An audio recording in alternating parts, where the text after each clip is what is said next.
সুধীবৃন্দ, এবারে বিশেষ অতিথি মোহাম্মদ নজরুল ইসলাম খান, সচিব, শিক্ষা মন্ত্রণালয়, গণপ্রজাতন্ত্রী বাংলাদেশ সরকার মহোদয়কে বিনীত অনুরোধ জানাচ্ছি তাঁর বক্তব্য প্রদানের জন্য।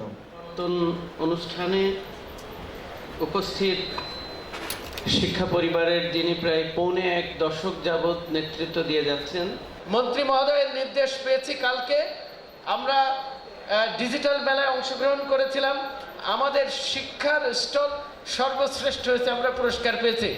মাননীয় মন্ত্রী মহোদয় আমাকে নির্দেশ দিয়েছেন আমরা শিক্ষা মেলা করব, সেই শিক্ষা মেলায় ওয়ার্ল্ড ইউনিভার্সিটিকেও অংশগ্রহণ করতে হবে। কি করা যাবে কিনা, ওয়ার্ল্ড ইউনিভার্সিটি করতে হবে।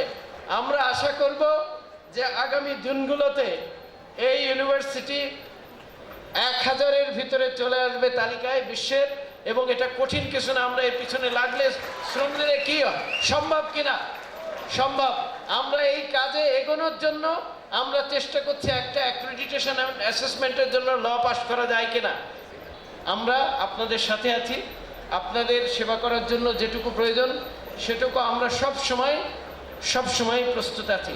সবাইকে ধন্যবাদ দিয়ে এবং আপনাদের উজ্জ্বল ভবিষ্যৎ কামনা করে প্রত্যেকে এক একজনে শত হাজারকে আপনারা চাকরি দেবেন এই আশা করে আমার বক্তব্য শেষ করছি। খোদা হাফেজ।